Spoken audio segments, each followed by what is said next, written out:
साथियों नमस्कार, स्वागत है आपका। साथियों भारतीय काव्य शास्त्र के एक और बेहतरीन प्रैक्टिस सेट के साथ मैं उपस्थित हूँ। आज के प्रैक्टिस सेट में भी भारतीय काव्य शास्त्र से 30 अत्यंत महत्वपूर्ण प्रश्न संकलित हैं। सभी प्रश्न आपकी आगामी परीक्षा की दृष्टि से बहुत ही उपयोगी हैं। सभी प्रश्नों की व्याख्या करने की कोशिश की गई है। तो चलिए जुड़ते हैं आज के प्रैक्टिस सेट से। देखते हैं आज के प्रैक्टिस सेट का पहला महत्वपूर्ण प्रश्न। साथियों आज के प्रैक्टिस सेट का पहला महत्वपूर्ण प्रश्न है, काव्यस्तात्मा ध्वनिरिति बुधैर्यः समाम्नात् पूर्वस्तस्याभावं जगदुरपरे भाक्तमाहुस्तमन्ये। यह किसका कथन है? वामन, अभिनवगुप्त, आनंदवर्धन, मम्मट। तो इसका सही उत्तर क्या है? इसका सही उत्तर है साथियों विकल्प संख्या 3, आनंदवर्धन। ये आनंदवर्धन का कथन है। आनंदवर्धन आप जानते हैं ध्वनि संप्रदाय के प्रणेता हैं। आनंदवर्धन का जो सुप्रसिद्ध ग्रंथ है, पिछले वीडियोज में भी इसकी हमने चर्चा की थी, वो क्या है? ध्वन्यालोक। चूँकि प्रैक्टिस सेट है तो अधिकतम बार बार प्रैक्टिस हो जाएगी तो आप भूलेंगे नहीं। आनंदवर्धन ध्वनि सिद्धांत के प्रणेता हैं और इनका प्रसिद्ध ग्रंथ कौन सा है? ध्वन्यालोक है। ठीक है, बढ़ते हैं आगे, देखते हैं अगला प्रश्न। प्रश्न संख्या 2। प्रश्न संख्या 2 कह रहा है, कुंतक ने वक्रोक्ति का एक भेद किसे नहीं माना है? सभी प्रश्नों को साथ में बहुत ध्यान से देखिए। सभी प्रश्न आपकी परीक्षा के दृष्टि से बहुत ही उपयोगी, बहुत ही महत्वपूर्ण है, चुनिंदा प्रश्न है। कुंतक ने वक्रोक्ति का एक भेद किसे नहीं माना है? पद पूर्वार्ध वक्रता, कल्पना वक्रता, वर्ण विन्यास वक्रता, प्रबंध वक्रता। तो इसका सही उत्तर है क्या साथियों? इसका सही उत्तर विकल्प संख्या 2, कल्पना वक्रता। साथियों आचार्य कुंतक के अनुसार वक्रोक्ति के 6 भेद हैं। वे 6 भेद कौन कौन से हैं? पहला है वर्ण विन्यास वक्रता, फिर पद पूर्वार्ध वक्रता, पद परार्ध वक्रता, वाक्य वक्रता, प्रकरण वक्रता, प्रबंध वक्रता। तो यह 6 भेद वक्रोक्ति के माने हैं उन्होंने। तो इसमें सही उत्तर क्या है? इसमें कल्पना वक्रता जो है ये वक्रोक्ति का भेद उन्होंने नहीं माना है। बढ़ते हैं आगे, देखते हैं अगला प्रश्न। प्रश्न संख्या 3। प्रश्न संख्या 3 कह रहा है, काव्य लक्षण एवं लक्षणकार की दृष्टि से असंगत युग्म है। यानी 3 युग्म इसमें जो है वो संगत हैं, एक गलत है, एक असत्य है। शब्दार्थों सहितो काव्यम भामह, वाक्यम रसात्मकम काव्यम विश्वनाथ, तद दोषो शब्दार्थो सगुणावन अलंकृति पुनः क्वापि मम्मट, रमणीयार्थ प्रतिपादक शब्द काव्यम दंडी। तो साथ में यहाँ सबसे पहले तुम्हें बताना चाहूँगा कि ये चारों जो हैं काव्य लक्षण आपकी परीक्षा की दृष्टि से बहुत ही महत्वपूर्ण है। इसको एकदम नोट कर लीजिए। इसमें से एक प्रश्न तो मैं चुनौती इसके साथ कह सकता हूँ कि आपकी परीक्षा में आना ही आना है, इसलिए इसको बहुत ध्यान से याद कर लीजिए। चलिए प्रश्न में बात करते हैं। तो इसका सही उत्तर क्या है? इसमें सही उत्तर है विकल्प संख्या 4। सही उत्तर कौन सा है? सही उत्तर है साथियों विकल्प संख्या 4। रमणीयार्थ प्रतिपादक शब्द काव्यम, ये दंडी का नहीं अपितु किसका दिया हुआ काव्य लक्षण है? यह पंडित राज जगन्नाथ द्वारा दिया गया काव्य लक्षण है। दंडी द्वारा प्रदत्त काव्य लक्षण है शरीरम ताव दिष्टार्थ विवच्छिन्ना पदावली। ठीक है, बढ़ते आगे, देखते हैं अगला प्रश्न। प्रश्न संख्या 4। प्रश्न संख्या 4 कह रहा है, शक्तिर निपुणता लोक शास्त्र काव्याद वेक्षणात् काव्यज्ञ शिक्षायाभ्यास इति हेतुस्त दुद्भवे। काव्य हेतु के संबंध में यह किसका मत है? अच्छा प्रश्न, महत्वपूर्ण प्रश्न। मम्मट, वामन, दंडी, हेमचंद्र। सही उत्तर साथियों विकल्प संख्या 1, मम्मट।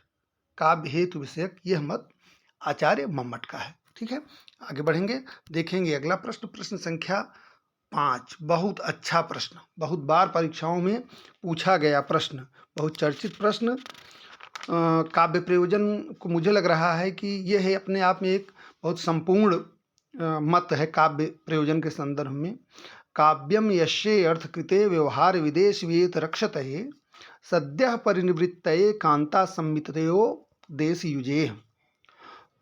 काव्य प्रयोजन विषयक यह किसका मत है? भामह, मम्मट, वामन और भरत। तो इसका सही उत्तर क्या साथियों? इसका सही उत्तर विकल्प संख्या 2, यह मम्मट का मत है। ठीक है,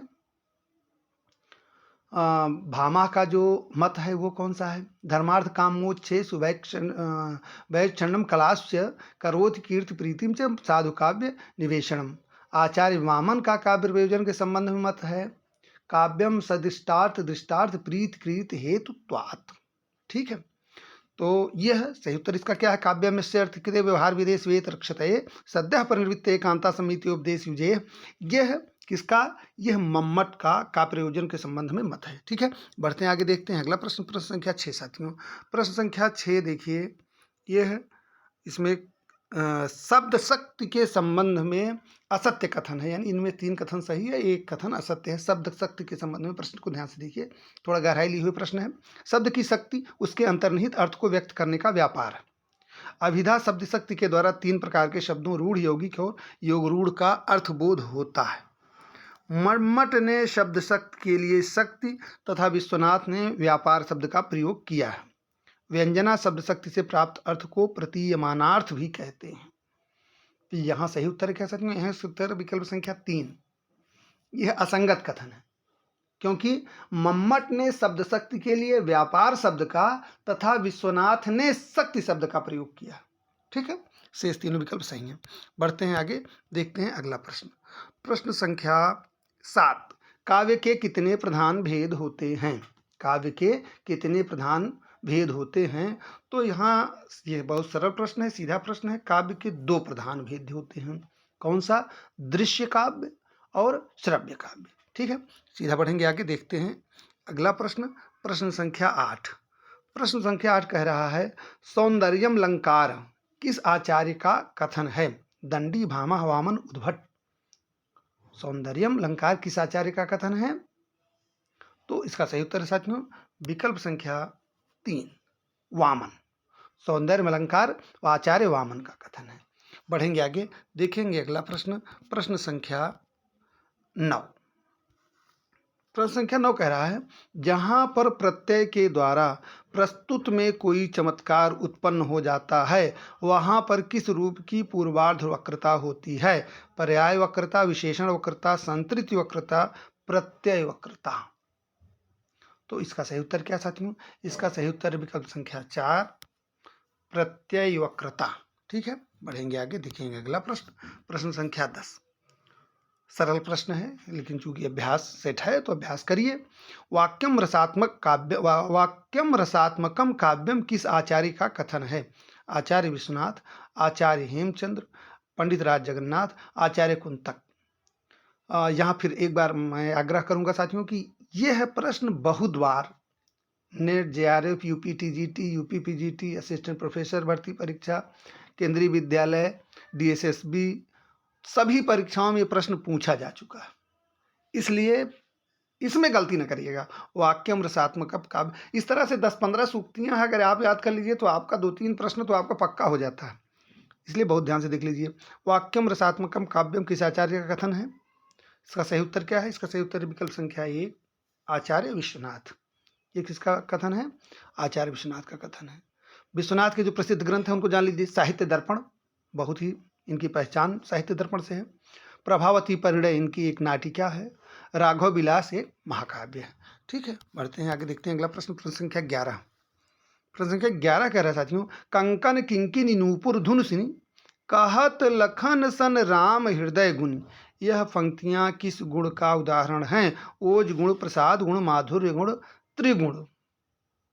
तो यहाँ कौन सा सही विकल्प है? सही विकल्प है साथियों विकल्प संख्या 3, माधुर्य गुण। इन पंक्तियों में माधुर्य गुण का उदाहरण है। माधुर्य गुण का लक्षण क्या है? किसी काव्य को पढ़ने या सुनने से हृदय में जहाँ मधुरता का संचार होता है वहाँ माधुर्य गुण होता है। माधुर्य गुण में चित्त की द्रुति अवस्था उपनागरिका वृत्ति होती है। यह वैदर्भी रीति से युक्त होती है। माधुर्य गुण में श्रृंगार, करुण, शांत रसों की योजना हो सकती है, होती है। ठीक है, बढ़ते हैं आगे, देखते हैं अगला प्रश्न, प्रश्न संख्या 12। ऐसे उल्लुओं को तो बृहस्पति भी नहीं समझ सकते। पंक्ति में कौन सी शब्द शक्ति है? लक्षणा, अभिधा, तात्पर्य, व्यंजना। तो इसका सही उत्तर कौन सा है?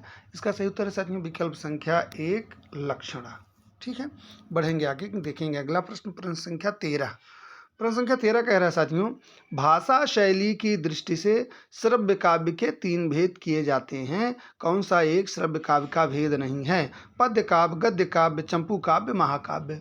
तो इसका सही उत्तर है क्या साथियों? इसका सही उत्तर है विकल्प संख्या 4 महाकाव्य।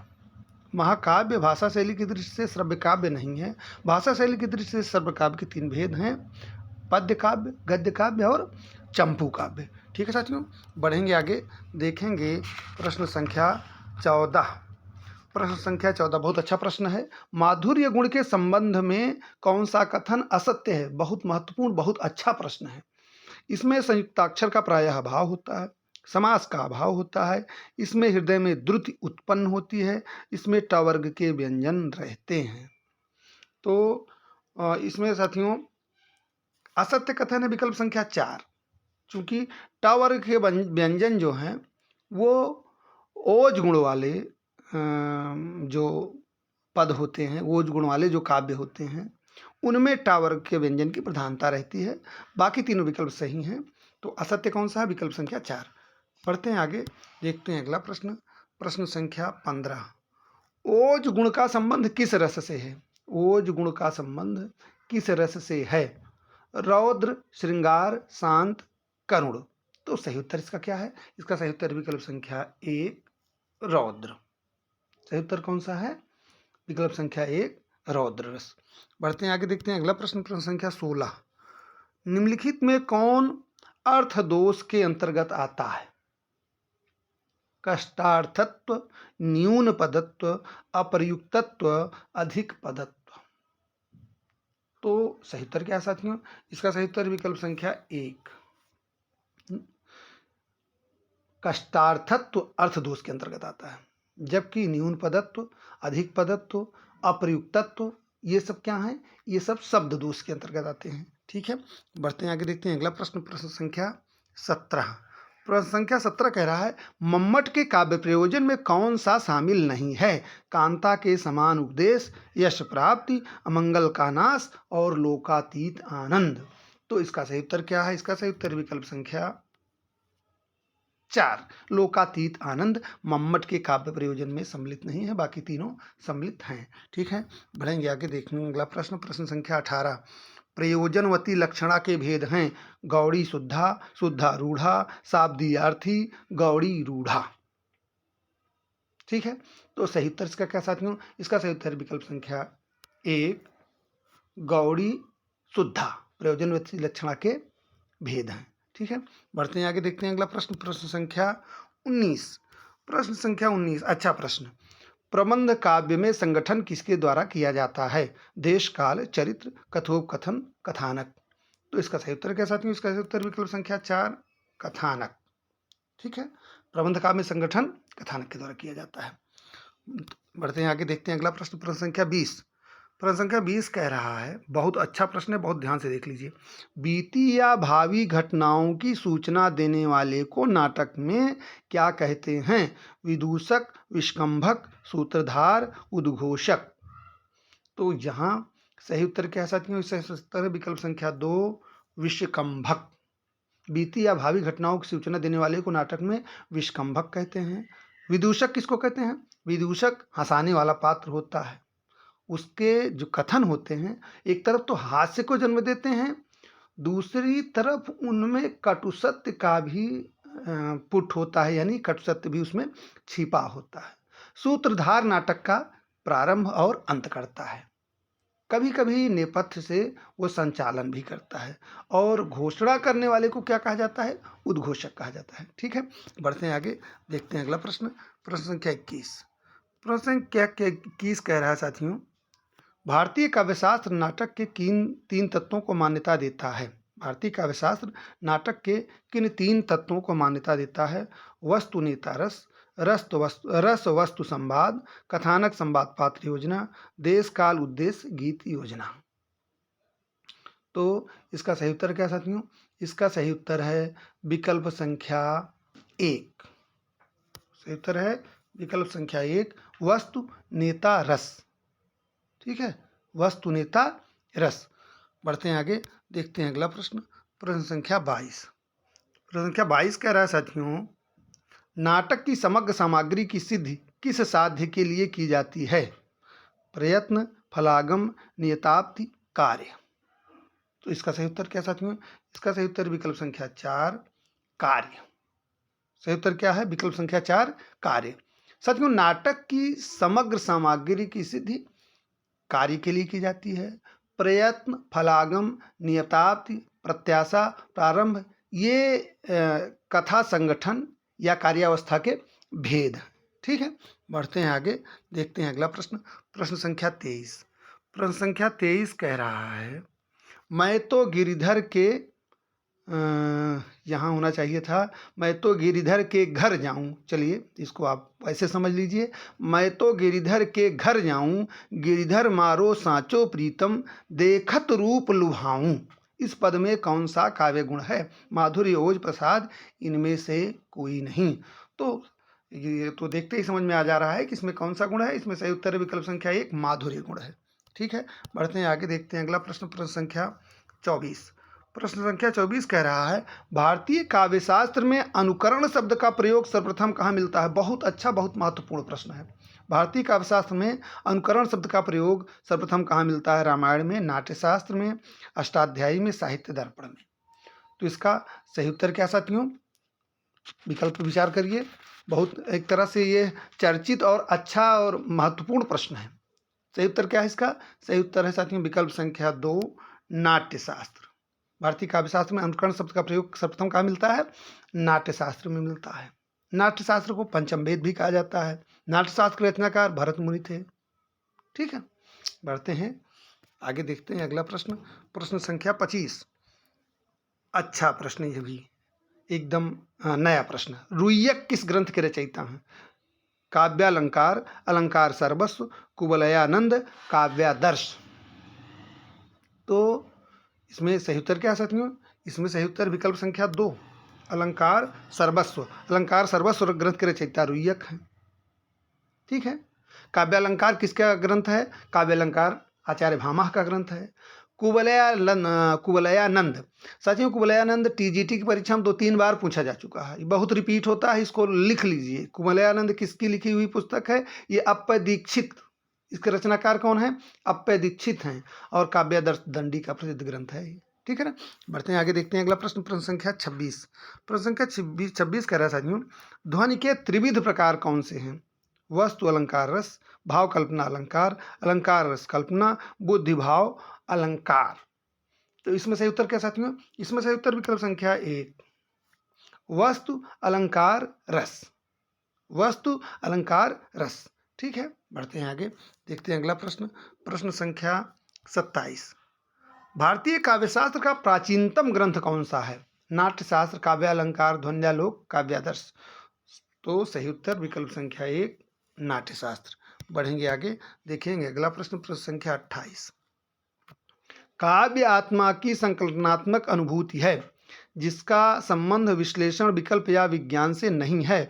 वह एक श्रेयमयी प्रिय रचनात्मक ज्ञान धारा है। बहुत बार परीक्षाओं में पूछा गया प्रश्न है, बहुत महत्वपूर्ण प्रश्न है, ध्यान से देख लीजिए। यह किसका कथन है साथियों? यह जयशंकर प्रसाद का कथन है। सही उत्तर विकल्प संख्या 2, जयशंकर प्रसाद। नोट कर लीजिए, याद कर लीजिए। ठीक है, बढ़ेंगे आगे, देखेंगे प्रश्न 29। प्रश्न 29 साथियों कह रहा है, लिए स्वर्ण आरती भक्तजन करते शंख ध्वनि झंकार। लिए स्वर्ण आरती भक्तजन करते ध्वनि झंकार, इसमें कौन सा काव्य दोष है? अक्रमत्व, ग्रामीणत्व, अयथार्थ और क्लिष्टता। तो इसमें सही उत्तर कौन सा है साथियों? इसमें सही उत्तर है विकल्प संख्या 3। सही उत्तर कौन सा है? सही उत्तर है विकल्प संख्या 3 आपका, अयथार्थ। ठीक, लिए स्वर्ण आरती भक्त जन करते संग ध्वनि झनकार, इस पंक्ति में अयथार्थ काव्य दोष है। यथार्थ के अभाव में यह दोष होता है। ठीक है, बढ़ेंगे आगे, देखेंगे आज के अभ्यास सेट का अंतिम प्रश्न। अच्छा प्रश्न, महत्वपूर्ण प्रश्न। भरत मुनि के अनुसार काव्य दोषों की संख्या कितनी है? 9, 8, 7, 10। तो सही उत्तर क्या साथियों? इसका सही उत्तर विकल्प संख्या 4, 10। भरत मुनि के अनुसार काव्य दोष कितने हैं? 10 हैं। और यहाँ ये भी नोट कर लीजिए कि भरत मुनि ने काव्य के गुण भी 10 माने हैं और दोष भी 10 माने हैं। ठीक है, तो साथियों आज आपने इस प्रैक्टिस सेट में काव्य शास्त्र से संबंधित 30 महत्वपूर्ण प्रश्नों को देखा। उम्मीद करता हूँ ये संकलन आपको पसंद आया होगा। तो चैनल से जुड़े रहिए, वीडियो को पूरा देखिए, जो भी महत्वपूर्ण तथ्य है नोट करते चलिए। सफलता के लिए एक एक कदम आगे बढ़ते रहिए। निरंतर प्रयास से ही सफलता मिलनी है। शॉर्टकट तैयारी में कुछ होना नहीं है, तो इसलिए निरंतर प्रयास करते रहिए। जो भी साथी चैनल को पहली बार देख रहे हैं प्लीज़ सब्सक्राइब ज़रूर कर दें, और अगर आपको कोई सुझाव परामर्श हो तो आप कमेंट कर सकते हैं। ठीक है, तो मिलते हैं अगले वीडियो में एक नए प्रैक्टिस सेट के साथ। तब तक के लिए धन्यवाद, नमस्कार।